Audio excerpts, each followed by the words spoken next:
Today, we live in a rapidly changing world, one that is complex and interconnected. And over the past decades, we have seen this pace of change increasing. The COVID-19 pandemic demonstrates how quickly our global system can be completely transformed. We're also living in an increasingly urbanized world. By 2050, 68% of the global population is predicted to live in cities. What's more, we're seeing large demographic shifts, which in many parts of the world are seeing an increasingly aging population, with consequences for employment and healthcare. And all the while, we are already seeing the impacts of climate change, with extreme weather events, droughts, heat waves, and wildfires, to flooding, increasing in regularity and severity. As a result of this change, our towns and cities of 2050 and even 2030 will look different to today. And with this rapid change, it can be difficult to keep up with the new opportunities and address the new challenges that are presented. There's often quite a gap between the signals that we see in our cities on a daily basis and these long-term drivers of change that affect the entire world. And as a result, it can be often challenging to a holistic approach and anticipate how the future will look. Tools and frameworks can help to navigate this complexity. One framework that has gained wide use is the STEP-V framework. The STEP-V framework is an acronym that stands for 6 different dimensions, which can be used to help analyze the past and predict the future. The S stands for social factors, such as employment, community, gender, and equity. T relates to technical factors, such as innovation and digitalization. The first E relates to economic factors, such as economic growth, inflation, and economic activity.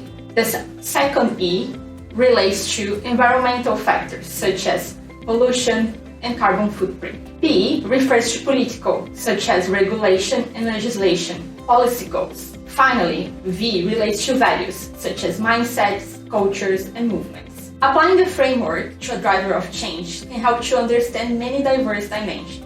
Let's take the example of climate change, which will have huge implications for the people globally, particularly in our towns and cities.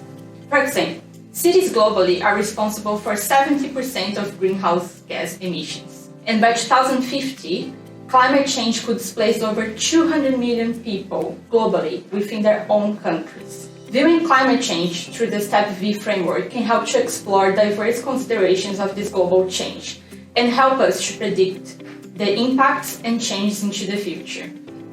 For example, looking through the social lens can help us to explore which groups will be most at risk the impacts of climate change and whether these impacts will be distributed equitably. Taking a technological lens can help us to think about which technologies can help the economy to decarbonize.